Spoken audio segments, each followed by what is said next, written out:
Hello friends, welcome to my YouTube channel. இப்போ நம்ம என்ன பார்க்க போகிறோம்னா, காலிஃப்ளவரில் ஒரு குழம்பு செய்கிறத பார்க்க போகிறோம். அதுக்கு தேவையான பொருள்னு பார்த்திங்கன்னா, நான் காலிஃப்ளவர் ஒன்று எடுத்து வச்சுக்கிறேன், 4 தக்காளி நல்லா அரைச்சி வச்சுருக்கிறேன், 10 முந்திரி எடுத்து வச்சுக்கிறேன், சின்ன வெங்காயம் இந்த கிண்ணம் நிறையா வச்சுருக்கிறேன், நிறையா பெருஞ்சீரகம் வச்சுக்கிறேன், கசகசா வச்சுருக்கிறேன், கருவேப்பில் வச்சுக்கிறேன், ஜீரகம், அப்புறம் வெள்ளைப்பூண்டு, அப்புறம் இஞ்சி இதெல்லாம் வச்சுருக்கிறேன். இப்போ நம்ம வீடியோக்குள்ளே போகலாம். அப்புறம் பார்த்திங்கன்னா, என்னோடய வீடியோ எல்லோரும் பார்க்குறீங்க, உங்கள் எல்லாருக்கும் ரொம்ப ரொம்ப நன்றி. நிறைய பேர் சப்ஸ்கிரைப் பண்ணியிருக்கிறீங்க, உங்களுக்கும் ரொம்ப ரொம்ப நன்றி. நிறைய பேர் இன்னும் சப்ஸ்கிரைப் பண்ணாமல் பார்த்துட்ருக்கிறீங்க. ப்ளீஸ் சப்ஸ்கிரைப் பண்ணுங்கள், பெல் பட்டனை கிளிக் பண்ணுவீங்க. நான் பண்ணுற சமையல் நீங்களும் பண்ணி பார்த்து உங்களுக்கு அந்த டேஸ்ட்டு பிடிச்சிருந்துன்னா உங்கள் ஃப்ரெண்ட்ஸுக்கும் ஷேர் பண்ணுங்கள். இப்போ நம்ம இந்த குழம்பு செய்கிறதுக்கு ஒரு வெங்காயம் வதக்கிக்கலாம், அதை போய் பார்க்கலாம். வாங்க வீடியோக்குள்ளே போகலாம்.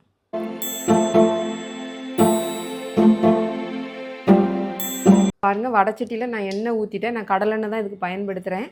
ஃபஸ்ட்டு இந்த முந்திரி போட்டுக்கலாம். இது லைட்டாக வறுத்தவுடனே அப்புறம் ஒன்று ஒன்றா சேர்த்துக்கலாம்.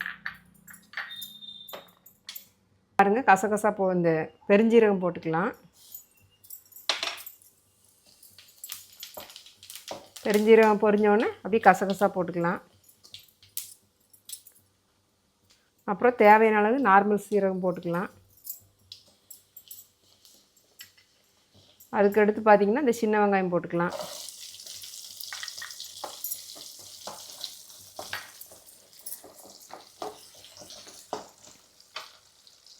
அப்புறம் இந்த இஞ்சி போட்டுக்கலாம். வெள்ளைப்பூண்டு சேர்த்துக்கலாம். வெள்ளைப்பூண்டு எவ்வளோ எடுக்கிறீங்களோ அதில் பாதி மட்டும் இஞ்சி எடுத்துக்கோங்க. பாருங்கள், வெங்காயம் ஓரளவுக்கு வதக்கிட்டோம். இந்த கருவேப்பிலை போட்டுக்கலாம். கருவேப்பிலை போட்டுட்டு இதுக்கு தேவையான அளவு கல்லுப்பு சேர்த்துக்கலாம். சரிங்களா? நான் இவ்வளோ காணம் போடுறேன், ஏன்னா நம்ம அந்த காய்க்கு மஞ்சப்பொடி உப்பு போட்டு கொஞ்சம் நேரம் ஊற வச்சுருக்குறோம். அதனால் கம்மியாக போட்டுக்கலாம். இப்போ தேவைப்பட்டுச்சுன்னா நம்ம மறுபடியும் போட்டுக்கலாம். சரிங்களா? இப்போ இதுக்கு அடுத்து இந்த தக்காளியை நம்ம இதில் ஊற்றிடலாம்.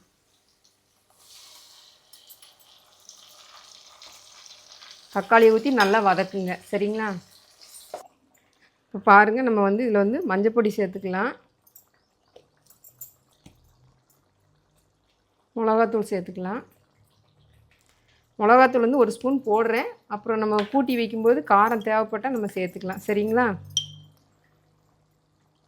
இது பிரியாணி மசாலா நான் வீட்டில் ரெடி பண்ணது. இதில் நான் கசகசா பெருஞ்சீரகம் சேர்க்கலை, அதனால தான் அது நம்ம வறுக்கிறதுக்கு சேர்த்துக்கிட்டோம். இது கொஞ்சமாக போட்டுக்கலாம்.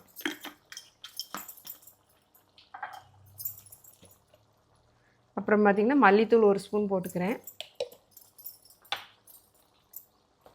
அப்புறம் பார்த்திங்கன்னா குழம்பு மிளகாத்தூள் 1 ஸ்பூன் போட்டுக்கிறேன். எல்லாம் போட்டுட்டு நல்லா வதக்கலாம். கெட்டியாகிற வரைக்கும் வதக்குங்க. பாருங்கள், நம்ம தேவையான அளவு தேங்காய் சேர்த்துக்கலாம். நீங்கள் தக்காளியை அரைக்க வேண்டாம். நான் மறந்தாப்பில் எப்போவும் அரைக்கிற மாதிரி அரைச்சிட்டேன். நீங்கள் கட் பண்ணி மட்டும் போட்டிங்கனாலே போதும். ஏன்னா நம்ம அரைக்க தான் போகிறோம் மிக்சியில். நான் மறந்துட்டேன், சாரி. இன்னும் கொஞ்சம் கெட்டியானோடனே நம்ம எடுத்து ஆஃப் பண்ணிடலாம். சரிங்களா? இப்போ பாருங்கள், நல்லா வதக்கிட்டோம். இதை நம்ம என்ன பண்ணலான்னா அடுப்பை ஆஃப் பண்ணிவிட்டு நல்லா ஆற வச்சுட்டு மிக்சியில் அரைச்சிட்டு அப்புறமா நம்ம பார்க்கலாம். சரிங்களா? இப்போ பாருங்கள், நம்ம குழம்பு ரெடி பண்ண போகிறோம். நான் குக்கரில் கடலெண்ணெய் தான் சேர்த்துருக்குறேன். இதில் 2 பெரிய வெங்காயம் நீளமாக நறுக்கிட்டு 2 குட்டி பச்சை மிளகா போட்டிருக்கேன். இது வாசத்துக்காக தான் போடுறோம். இது உங்களோட பிரியம்தான். இதை போட்டு இதை நல்லா வதக்கிக்கலாம். சரிங்களா? பாருங்கள், வெங்காயத்தை இந்த அளவுக்கு முருகலாக வதக்கிட்டு நம்ம இந்த மசாலாவை அதில் சேர்த்துக்கலாம். சரிங்களா?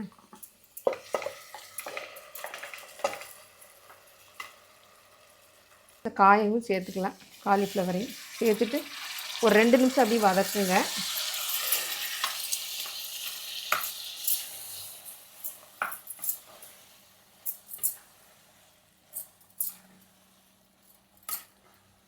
வதக்கிட்டு நமக்கு தேவையான அளவு தண்ணி சேர்த்துக்கலாம். தண்ணி சேர்த்துட்டு நீங்கள் டேஸ்ட்டு பாருங்கள், புளிப்பு உப்பெல்லாம் கரெக்டாக இருக்குதா, காரம்லாம் கரெக்டாக இருக்குதான்னு பார்த்துட்டு தேவையானதை போட்டுக்கோங்க. சப்போஸ் புளிப்பு ரொம்ப கம்மியாக இருக்குது, ஏன்னா ஒவ்வொரு தக்காளி புளிப்பு இருக்காது, ஒரு தக்காளி புளிப்பாக இருக்கும்.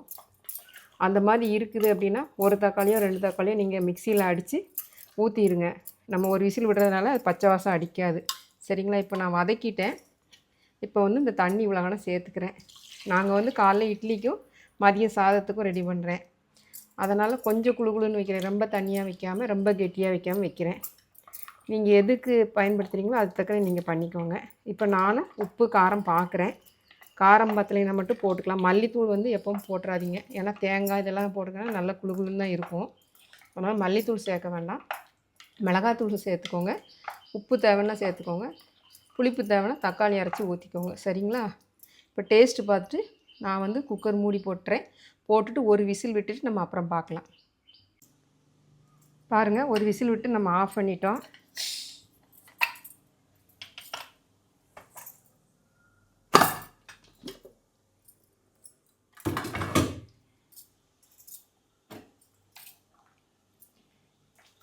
இந்த மாதிரி குழுன்னு இருக்குது. உங்களுக்கு தேவையா அப்படியே இன்னும் கொஞ்சம் தண்ணியாக வேணும் அப்படின்னா நீங்கள் வெந்நி தண்ணி கொதிக்க வச்சு சேர்த்துக்கலாம். இப்போ இதில் வந்து மல்லித்தழை போட்டுக்கலாம். புதினா இருந்தாலும் போட்டுக்கோங்க. அதுக்கடுத்து நம்ம இதுக்கு தாளிச்சிடலாம். பாருங்கள், நான் இதில் வந்து நல்லெண்ணெய் தான் காய வச்சுருக்கிறேன். அதுக்கெல்லாம் கடலெண்ணெய் பயன்படுத்தினேன். இதுக்கு நல்லெண்ணெய் தான் பயன்படுத்துகிறேன். ஏன்னா நல்ல ஒரு மணமாக இருக்கும் அப்படிங்கிறக்காக. நம்ம இந்த பிரியாணி பொருள் எல்லாம் சேர்த்துக்கலாம் இதில். இப்போ பாருங்கள், நம்ம சின்ன வெங்காயம் கருவேப்பிலை எடுத்துருக்குறோம். அதையும் இதில் சேர்த்துக்கலாம்.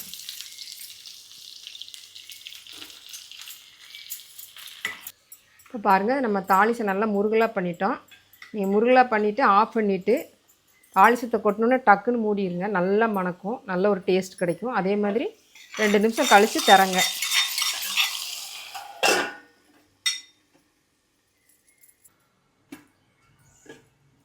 பாருங்கள், 2 நிமிஷம் கழித்து நம்ம ஓப்பன் பண்ணலாம். குழம்பு பாருங்கள், நல்லா சூப்பராக இருக்குது.